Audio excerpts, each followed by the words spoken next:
Ok, siguiendo, lo que vamos a hacer es las preguntas al final o los comentarios que quieran hacer al final, de tal manera que podemos tratar de cumplir los tiempos programados. Habíamos visto entonces que dengue era la enfermedad epidémica de mayor impacto que ha habido en las Américas en los últimos 15 años, probablemente en los últimos 10 años desde el punto de vista de salud pública. Y ahora recientemente tenemos una condición nueva y lo vamos a ver a través de esta presentación. Esta es un poco una reunión que asistí, invitado hace poco al Instituto Nacional de Estados Unidos, porque ellos veían de que chikungunya realmente representaba un nuevo problema y que no había suficiente información, había unos vacíos enormes y había una oportunidad para hacer investigación. Entonces, eso es lo primero que hay que reconocer. Es decir, en las Américas ha llegado este virus que no estaba antes, y aquí solamente mencionar que los artrópodos, en realidad esa es la definición de arbovirus, son aquellos virus transmitidos por artrópodos. Habitualmente, la transmisión es entre huéspedes vertebrados susceptibles, o sea, hay varios de ellos, y artrópodos que son hematófagos. Son las dos condiciones que permiten este ciclo. Normalmente son RNA virales, solamente hay uno que es DNA, que requiere un huésped y que requiere un vector. Y este es un poco el elemento importante que hay que mirar. Hace muy poco tiempo salió esta revisión muy interesante en New England en marzo sobre lo que era la chikungunya y, digamos, una revisión muy buena sobre la diseminación que ha habido de este virus en general en el mundo, ¿no? Y este virus tiene, digamos, estas características moleculares que permiten ver una extensión y finalmente reconocer que el chikungunya está de nuevo transmitido por este tipo de mosquito que es un Aedes, pero habitualmente es Aedes albopictus y ustedes van a escuchar muchas veces esto. Sin embargo, en varios sitios se ha reconocido que hay varios mosquitos que transmiten, es decir, este es el mayoritario, pero los Aedes aegyptis en algunos lados, incluso ahora se está tratando de verse las leucemías que transmiten otras enfermedades, también podrían transmitir el chikungunya. Y aquí de nuevo, los Aedes y los albopictus. Este es un poco el mapa que habíamos mirado antes sobre que, digamos, tiene una preferencia por afectar a los seres humanos y es peridoméstico, es el Aedes aegypti. El Aedes albopictus más bien tiene un espectro muy amplio de muchos animales y que mantienen una cadena epidemiológica importante. Son peridomésticos también, pero además están mucho más en la naturaleza. La otra característica que es importante es que desde que se describió precisamente el chikungunya en la zona africana, después ha ido creciendo y ha comenzado a reportarse en varios sitios. Esto fue uno de los primeros sitios donde se reconoce, después hay una gran epidemia en la India, donde sigue siendo hoy día uno de los países endémicos, después aparece en el sudeste asiático, y hay una isla acá reconocida como Reunión, que es la que los franceses han, digamos, reconocido como los brotes más importantes que han habido en los últimos 20 años. Y a partir del año 2013, en diciembre, una zona turística, una isla que se llama San Martín, y que es famoso porque son islas pequeñas, sin embargo son unas repúblicas, es decir, es un estado soberano. Pero en cada una de estas islas comienza a diseminarse de manera importante, después saltó hacia República Dominicana, Haití, después emigra hacia Venezuela y de ahí en adelante llegó a Ecuador hasta hace unas 4 semanas. Sin embargo, en el Perú ya comienzan a aparecer y en Brasil también ha habido esta consideración. En Brasil tienen el problema que otro virus nuevo que se llama Zika ha aparecido acá, de tal manera que hay áreas como en Bahía, en Salvador, donde actualmente hay 3 virus juntos. Hay dengue, hay chikungunya y hay virus de Zika. Los 3 son arbovirus transmitidos por el mismo mosquito. Entonces, solamente para recordar de que estos alfavirus tienen dos grupos importantes, todos los que producen encefalitis, y estas encefalitis también hay en el Perú, es decir, encefalitis equina han sido descritas desde hace muchos años, en Perú la encefalitis equina venezolana, etcétera, han sido descritas, y estos arbovirus producen encefalitis. Sin embargo, el chikungunya y el onjonjon, y finalmente lo que se llama en Australia, lo que se llama el virus del río Ross, ha producido una enfermedad donde la característica más importante está el compromiso articular. O sea, aquí la enfermedad produce encefalitis y finalmente que ustedes van viendo que algunas aquí son los marsupiales, los reservorios, etcétera, y en otros son múltiples animales, como hasta ahora comienza a reconocerse en el chikungunya. Este es un poco esta publicación que se hizo en el 2010 sobre virus en América Latina, y solamente quiero que miren que esto se hizo, este es un estudio que hizo en NAMRU, pero que nosotros fuimos parte de la sociedad, que se hizo en Piura, en el Cusco, en Chanchamayo, en Puerto Maldonado, en Iquitos, en Tumbes y en Yurimaguas. Y entonces acá están los dengues, acá están, digamos, los casos de fiebre amarilla, en realidad fueron pruebas serológicas, y acá están las encefalitis, este es Mayaro, Oropuche, y este es un poco para que vean que en ese momento prácticamente dengue existía Oropuche, que es bien interesante, pero Oropuche, igual que Mayaro, son parecidos los cuadros clínicos a lo que es chikungunya. Es más, la primera vez que vimos en Lima hace poco una condición, digamos, que venía de la Amazonía, un hombre que había sido policía, viene con un cuadro febril, con un dolor muscular que casi no se podía mover, y nosotros pensábamos que era un chikungunya y en realidad era un mayaro. Esta es una de las condiciones que debemos reconocer que hay en la fiebre en la Amazonía. Ahora, en el caso del chikungunya, muchas veces esta es una enfermedad urbana, como digo, es muy similar al dengue, pero vamos a ver algunas características importantes. Inicialmente fue en el África, después en el Asia. Una de las cosas que se reconoce es que la tasa de ataque, habíamos dicho que en dengue es como 5%, la tasa de ataque aquí es 35%, o sea, cuando llega un pueblo, 1 de cada 3 personas adquieren la enfermedad. Eso es lo serio de esta condición. Y fíjense que esto sucede en pocos meses, como toda esta zona de Tailandia y de todo el sudeste asiático se invade de manera muy rápida, es decir, la invasión cuando ustedes tienen el vector es una cosa dramáticamente rápida y aparecen brotes, y esto por ejemplo es en la zona de Madagascar, este es en la zona de donde ha aparecido digamos en estas islas que son muchas de ellas francesas, esta es la zona de la India donde además de dengue ha habido chikungunya. Y este es un poco, por ejemplo, el efecto que pasa en los viajeros que regresan a Europa. O sea, cuando aparece un brote en algún área del mundo, los viajeros que van ahí, y estos son los viajeros que iban a estas islas, especialmente franceses, etcétera, que iban al Océano Índico, este es un brote notable, hasta 176 pacientes en 4 semanas de viajeros que venían con esta condición. Entonces, esta es una de las cosas que deben recordar. Esta es una condición que aparece en brotes ocasionales en zonas de la India donde claramente ahora se reconoce un punto importante. Los síntomas vamos a discutirlos ahora, son parecidos, pero este es un poco lo que publicaba el doctor Weaver recientemente. Los primeros días es donde ocurre la viremia. Importante porque estos 2 o 3 días que son la fase de incubación, la viremia ocurre solamente una semana. Y aquí vamos a tener de nuevo el problema que si ustedes ven un paciente después de una semana, tienen que hacer serología, pero la serología cruza con todos los otros arbovirus que vienen del mismo mosquito, o sea, cruzan con dengue, cruzan con Zika, cruzan con vacunas de fiebre amarilla, etcétera. Y entonces esto es lo que, claro, si tienen la posibilidad de encontrar un PCR del virus, es fácil, pero no lo es fácil, por eso la IgM comienza a ser el elemento más importante, sobre todo en lo que se llama tiempo real. Y aquí aparece fiebre, mialgia, pero lo más importante que hay es el compromiso articular. El compromiso articular tiene 2 características. Aparece en la fase aguda y después vamos a ver cómo aparece después de varios meses. De nuevo, y si yo presentara esta foto, ustedes podrían decir esto parece un dengue. Y en realidad parece dengue, es realmente muy similar al dengue.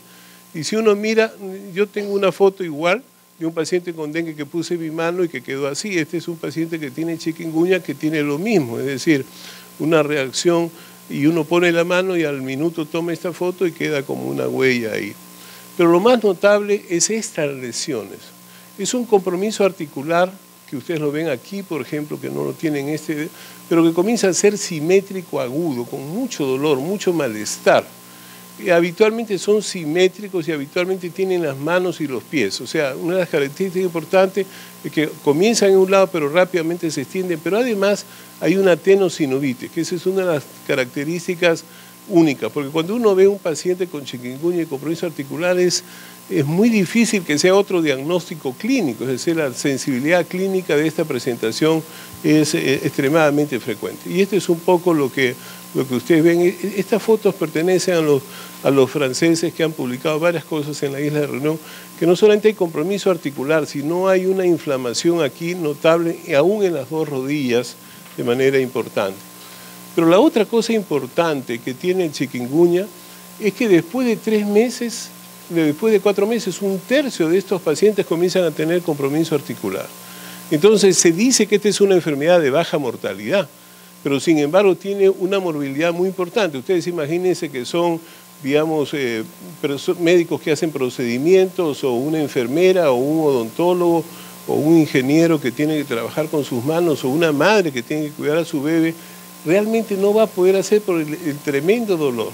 Y finalmente que no es fácil tratarlo, porque incluso se ha pensado en varios tipos de tratamiento y actualmente incluso se usan antiinflamatorios con respuestas moderadas, incluso se ha usado corticoides de manera un poco más tardía, con resultados que no son muy buenos. O sea, se tiene que usar un tratamiento bastante agresivo, antiinflamatorio, de estas condiciones. O sea, este es un poco el riesgo de esta condición. O sea, no produce mortalidad importante, pero produce una gran morbilidad y una tasa de ataque en algunos sitios donde 1/3 de la población está enferma. Ese es el grave problema de esta condición.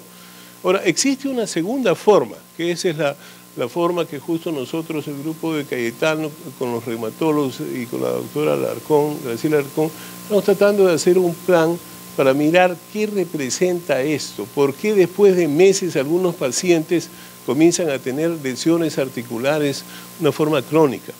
Cuando uno mira esto, en realidad se parece a una artritis reumatoide, pero estos pacientes pueden tener 6 meses, 1 año. Acá se está usando metotrexate como la de elección, no corticoides. Sorprendentemente, metotrexate está trabajando aceptablemente bien. Pero lo que es notable es que esto no se sabe por qué un grupo de personas persisten con cuadros reumatológicos profundos, importantes, bastante invalidantes. Incluso muchas veces los pacientes tienen una tenosinovitis muy dolorosa, muy molestosa. O sea, esto que ven acá no solamente es un compromiso articular, sino una tenosinovitis. Segunda condición, es decir, produce lesiones articulares y te produce tenosinovitis. Y cuando se hacen resonancias muchas veces se ven inflamaciones importantes en algunos lugares, como se ve acá, pequeños. Cuando se ha hecho biopsia se ha encontrado que parte del segmento viral está dentro de esta consideración. Muy bien, esto es hasta ahora una de las cosas que preocupa mucho, es decir, primero es una enfermedad transmitida por un mosquito que existe en muchos países. Sorprendentemente los brotes son así como un tsunami, es decir, aparecen muy rápido y después afectan a 1/3 de la población.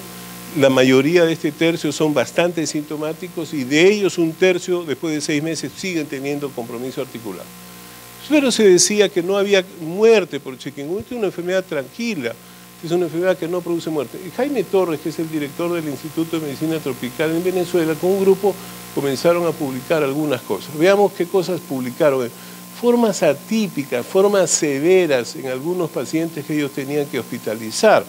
Y estas formas severas se acompañaban con edemas severos, con reacciones cutáneas profundas, con síndromes de, digamos, de unas lesiones bulosas severas, incluso algunos de ellos parecía una necrolisis epidérmica tóxica, y otros tienen este tipo de necrosis que se ve en formas graves de septicemias o de enfermedades hemorrágicas. Esta paciente, por ejemplo, falleció, igual que esta paciente que tenía estas lesiones, es decir, estas son complicaciones en personas absolutamente saludables, excepto que tenían más de 65 años. Entonces, lo que se ha visto inicialmente, que eso es lo que se reconocía en la isla de Reunión, en el Océano Índico, era niñitos menores de 6 meses y personas adultas más de 65 años eran grupos de riesgo. Sin embargo, tanto en Venezuela como en Colombia se ha comenzado a reconocer que los diabéticos, los obesos y las personas que tienen enfermedad pulmonar crónica comienzan a corresponder a grupos de alto riesgo de formas severas. O sea, que aunque la mortalidad es baja, tiene un grupo de alto riesgo. Fíjense, este paciente con una lesión extensa, una forma hemorrágica indistinguible de otras fiebres hemorrágicas, con una lesión articular difusa acá en la mano. O sea, no solamente tiene una lesión hemorrágica severa, sino que la mano está totalmente alterada por esta articulación. Y estos son los compromisos de formas graves. Es decir, esto es lo que los venezolanos tuvieron. En Colombia han habido oficialmente 39 fallecidos, pero han habido más o menos el doble de personas que han fallecido en su casa y que ellos asumen de que han sido personas que han fallecido de esta condición. Entonces, ¿cómo hacer el diagnóstico? Se hace aislando el virus siempre y cuando uno llegue en la primera semana, títulos que crecen y para eso se requieren 15 a 20 días, y la IgM que comienza a aparecer desde el 7º día y que hasta ahora es un elemento importante, o hacer el PCR en tiempo real. Este es el test que felizmente en el Perú lo tenemos ambas pruebas que se pueden hacer cuando uno sospecha chikungunya. Normalmente el tratamiento es solamente tratamiento sintomático, no hay un tratamiento específico, no se requiere dar antibióticos y los corticoides no han sido usados en general como drogas. Y ahí recordar que uno puede mirar eso bajo 3 miradas. Las artritis, está chikungunya, este virus en Australia que produce el cuadro clínico. En esta reunión estuve yo con 2 australianos y cuando ellos escuchaban, ellos decían, esto es lo que nosotros vimos, lo que ustedes van a ver con chikungunya, lo que han visto en Venezuela, en Colombia, esto es lo que nosotros vimos, que al año todavía había un grupo que seguían teniendo compromiso articular, mientras que el dengue, cuando ellos veían, tenía un compromiso más hemorrágico. De nuevo, acá estaba Mayaro, que es una enfermedad poco conocida, y el Sinvis, que es un virus que hay en África. Y por otro lado, las encefalitis son las que nosotros tenemos de manera ocasional, que son las encefalitis equinas, etcétera. Acá recordar de nuevo que el impacto climático produce varios problemas importantes. Primero, que el periodo de incubación es corto, es decir, y por lo tanto ahora el vector en lugar de picar 4 días en su vida, ahora va a picar 7 días. En segundo lugar, comienzan a extenderse y se adaptan a otros elementos geográficos, o sea, estas enfermedades tropicales, entre comillas, se han urbanizado, se han vuelto bastante antropofílicos, pero aquí los Aedes, tanto el Albopictus como el Aedes aegypti, corresponden elementos importantes, pero además los albovirus comienzan a buscar otros vectores, por eso se han estudiado leucemías y otros artrópodos, sorprendentemente se ha podido encontrar. Lo que no se sabe es si encontrando en otros vectores también, pero al final también hay otros reservorios, en el caso de chikungunya hay otros reservorios. Y finalmente las lluvias generan pues un ambiente propicio para el desarrollo de larvas. Por eso que cuando se discute qué pasa en el futuro con el fenómeno del niño, este es uno de los problemas que vamos a tener. Y aquí pues va a estar el dengue, puede estar la fiebre amarilla, etcétera, y puede venir el Zika, que está en el Brasil, que produce una enfermedad bien parecida, con aparentemente menos mortalidad, pero es una enfermedad casi no estudiada. Y entonces ahora sabemos que el chikungunya pues viene de una frase africana, que aunque fue descrito en el año 52, esta consideración tiene más de 200 años en el África. Y en el África, igual que en otros sitios, el Aedes albopictus es el reservorio más importante, pero el Aedes aegypti se ha reconocido. La cosa más importante es que la fiebre es más intensa, con más artralgia. Y la tasa de ataque, fíjense, va entre 38 hasta 63%. Y los asintomáticos son un grupo pequeño, a diferencia de lo que habíamos dicho en dengue, donde mucha gente se infecta y no hace enfermedad, acá. Y finalmente se habla de baja letalidad. Este es un poco lo que pasaba hasta el 2011. En las Américas solamente se reconocieron casos que eran viajeros, y todos este era ciclo africano, y los viajeros que llegaron, por ejemplo, hubo un viajero que vivía en Italia, hindú, regresó a la India y después regresó, y un solo caso después generó 350 casos en la zona norte de Italia. Entonces, cuando uno mira los brotes que han habido, estos son donde se aisló el primer virus, pero recuérdese bien que tiene más de 200 años, esto es lo que aparece en Sudáfrica, este es el estudio más grande que se hizo en reunión, esta isla francesa, después aparece en la India, este es cuando va un hindú, regresa a Italia y trae esta condición, y esto es lo que aparece en diciembre del 2013. Fíjense, diciembre del 2013, o sea, tenemos casi menos de 2 años. Fíjense lo que pasó en la isla de Reunión. Vivían 700.000 personas. ¿Cuántos se afectaron? 244.000. Es decir, un tercio prácticamente de esta población se afectó. De ellos hubo 123 casos severos y 41 casos de transmisión materno-natal, que ahora me voy a dedicar un segundo a esto, y hubo 203 casos de funciones asociadas a esto. O sea, es cierto de que no produce una cantidad de muerte como otras condiciones, pero es cierto que la tasa de ataque es tanto que después fallecen 203 personas. O sea, esto no es una condición que uno puede decir no tiene importancia. O sea, digamos, la mortalidad baja es relativa, pero la tasa de ataque es muy alta. O sea, cuando uno suma A más B, resulta que en una población así hay 200 muertos por esta epidemia. O sea, no es nada despreciable. Y aquí básicamente ellos encontraron de nuevo los pequeñitos y las personas mayores de 65 años. Esto solamente era para mostrar que para marzo, fíjense, estamos hablando de diciembre, en marzo del 2014 ya se reconocían en todas las Américas 15.000 casos, ¿no? Estamos hablando de marzo del año pasado.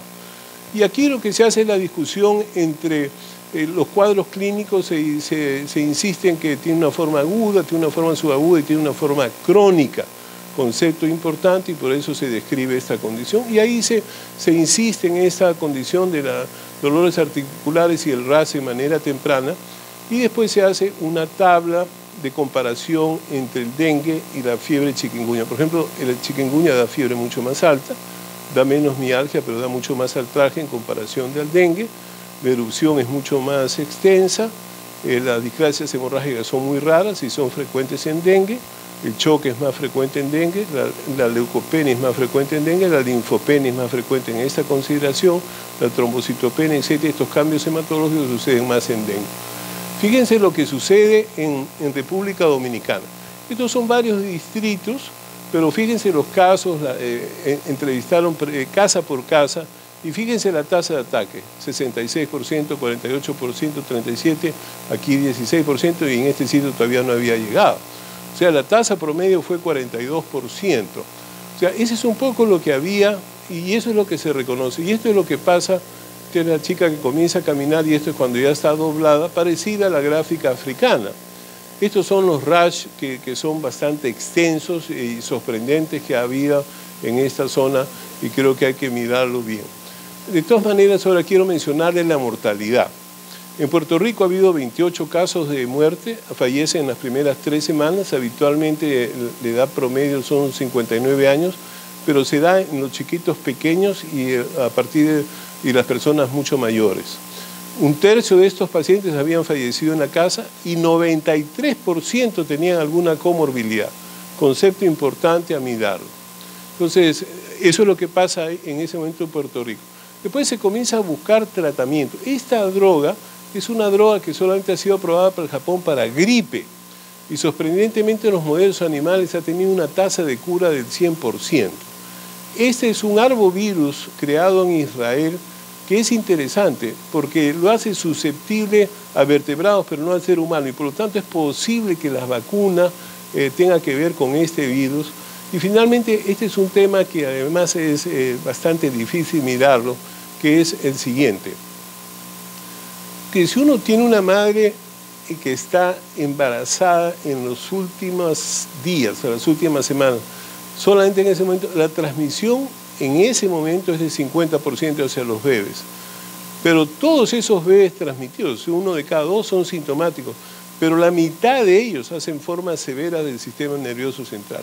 O sea, que esto es una epidemia no muy importante, pero que si agarra una mujer embarazada del último trimestre, su bebé podría ser afectado, y en ese caso va a ser recomendable retardar la aparición del parto de manera importante. Por eso se está tratando de probar inmunoglobulinas humanas.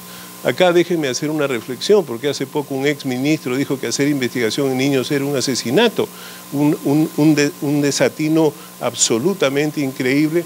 Porque estos niños, si no se investiga si estas inmunoglobulinas sirven, quiere decir que no vamos a darle nunca una cura, y si no vamos a tener que usar investigaciones de adultos transformadas en un chiquito que tiene 1,5 kilos, 2 kilos, y vamos a usar por peso un absurdo farmacológico increíble. Entonces, de nuevo, quiero insistir en esto porque realmente la necesidad de investigar en niños no solamente no es un asesinato, es un asunto no ético. Posponer las investigaciones en los niños hasta que terminen las investigaciones en los adultos para recién ir a los niños. Y este es un modelo importante. Aquí quiero mencionar, fíjense lo que pasa en Colombia. Habíamos hablado, ya habían 277.000 casos, 39 fallecidos reconocidos, recién nacidos, mayores de 1 año, embarazadas. Aquí comienza a aparecer de nuevo, como otras enfermedades infecciosas, las embarazadas, ustedes saben que tienen 20 más riesgo de ser hospitalizadas por gripe y tienen 10 veces más riesgo de fallecer por gripe. Pero en tifoidea, en brucelosis, en tuberculosis, en hepatitis E, las mujeres embarazadas van peor, especialmente después de 20 semanas. Las personas de más de 65 años y finalmente las personas de comorbilidad, donde característicamente tener lupus, tener diabetes, tener colágenopatías han sido importantes. Este es un poco lo que hay en Colombia, diabéticos 7.7%, dan manifestaciones hepáticas. Sorprendentemente la mitad de ellos tenían nefritis tubointersticial y 26% tenían hepatitis, 14%, 15% tenían coinfección. En Estados Unidos han habido 2.000 casos, todos ellos han sido importados, disculpen el error, han sido importados, pero en las últimas semanas ya hay casos autóctonos en Florida. O sea, ya se comenzaron a reproducir nativamente los casos y en Florida hay una cantidad notable de albopictus y por eso están sumamente preocupados. Una de las cosas importantes es que los pacientes también desarrollan miocarditis, nefritis, hepatitis y también desarrollan Guillain-Barré de nuevo. En suma, solamente 1 año, fíjense lo que tenemos, o sea, 620.000 en República Dominicana, 429.000, o sea, tenemos más de 1 millón, ahora se ha aceptado que hay 1.600.000 en menos de 2 años. O sea, es la epidemia de más invasión en nuestros países con una tasa de ataque, como digo, que va del orden de 40 a 70%. La letalidad es baja, pero para el número de afectados es alta y de nuevo se ha comenzado a reconocer en todos los países esta condición importante. O sea, en suma, digamos, chikungunya es una condición, como digo, de alta tasa de ataque, de un gran compromiso clínico, con una baja mortalidad, pero cuando uno suma los números ya la mortalidad es elevada. No se reconoce todavía los biomarcadores, por qué unas personas desarrollan artritis, por qué unas personas desarrollan lesiones hemorrágicas o por qué unas personas terminan haciendo miocarditis, que eso se ha reconocido en Mayaro y en Oropucho. O sea, uno se está recuperando y también lo hemos visto en dengue. Uno se está recuperando, en eso comienza a desarrollar una lesión inusual en los ojos de uveitis o comienza a desarrollar una miocarditis como una secuela posterior al proceso virémico. No hay vacunas y la respuesta es no hay vacunas, sin embargo hay 4 vacunas candidatas que se están estudiando pero que están mucho más atrasadas. La primera vacuna recién ha comenzado a estudiarse en voluntarios sanos. Es digamos, lo más avanzado que tenemos aquí, tenemos una vacuna que seguramente podría aparecer dentro de 5 a 6 años con mucha suerte, pero no lo hay. Y en segundo lugar, la tasa de ataque, como vemos, es una cosa que invade un sitio y ya después no vuelve a ver porque aparentemente hay una inmunidad permanente. O sea, pareciera ser que una vez que uno pasa la enfermedad está protegido para chikungunya, pero no está protegido ni para dengue y por el contrario, pareciera ser que las personas que tienen dengue o han tenido dengue tienen cuadros clínicos un poco más severos cuando tienen chikungunya que los que no han tenido. Y finalmente que la aparición de Zika, que es otro arbovirus también transmitido por el Aedes, comienza a intervenir en la escena. Y como les comentaba, en El Salvador, un amigo nuestro, Roberto, ha tenido que abrir un hospital viejo que estaba cerrado porque en solamente un mes hubo 28 casos de Guillain-Barré. Y los pacientes no se sabe cuál de los 3 tiene porque la serología ha sido positiva para los 3. No saben si es Zika, no saben si es dengue, no saben si es chikungunya, porque los 3. Pero lo que parece ser que es cierto es que la combinación de 2 de ellos produce este efecto negativo que han tenido que abrir un hospital para manejar esos casos, porque ellos esperaban en Bahía 2 casos por año y han tenido 28 casos en solamente 2 meses. Entonces, quiero terminar diciendo, ¿qué hacer entonces? Si tenemos una larva que crece en agua limpia y que pica de día, lo primero que tenemos que hacer es proteger todos los sistemas de agua. Lamentablemente eso no es fácil cuando uno habla de un sitio donde hay lluvia 3 veces por semana. O sea, todo lo que es reservorio, en muchos sitios la gente que no tiene agua potable, ¿qué hace? Su cilindro guarda su agua y muchas veces no lo tapa y ese es un gran reservorio. Fíjense que en Lima, el único brote que hubo hace unos 7 años fue en Comas. El instituto, digamos, la Dirección de Epidemiología tuvo el detalle de buscar y era en cerca de 2 cerros donde nunca hay lluvia, pero todos los casos estaban alrededor de unos cementerios clandestinos, porque en Lima puedes enterrar a los muertos es caro y la gente pobre los entierra en cementerios en los cerros. El efecto es que encontraron que el agua que se pone en las flores era el gran reservorio. Pusieron agua con abate y chao, en 2 semanas se acabó porque no había larvas. Entonces es bien importante mirar esos fenómenos, en el cual la medida, claro, en un sitio donde no llueve es más fácil controlarla, pero en un sitio que llueve va a ser difícil. Pero de nuevo, esto ya no va a ser obligación del Ministerio de Salud, del Ministerio de Guerra, esto tiene que ser un trabajo comunitario en el cual la gente tiene que participar. Recuerden bien que cuando alguien entra a una casa para fumigar, la mitad de gente no los deja entrar, y por razones obvias, porque la historia es que si entran a mi casa se van a llevar algo, y de ellos muchos son tipos disfrazados que van a fumigar y se levanta toda la casa. Es decir, en el Perú lamentablemente tenemos una mala experiencia, totalmente correcta, es decir, eso es lo que pasa, mucha gente se disfraza de expertos en no sé qué cosas y se llevan cosas en la casa. Entonces, cuando alguien entra a fumigar, la mitad de veces no se puede fumigar. Y entonces una de las medidas que es fumigar en sitios donde se puede fumigar, tiene que tener pues una serie de aspectos que estoy seguro que Alejandro después nos podrá también comentar qué hacer en esa situación. Bueno, esto era lo que queríamos traer, creo que tenemos unos minutos para una ronda de preguntas, unos 10 minutos, y podemos terminar a tiempo si Patrick nos autoriza.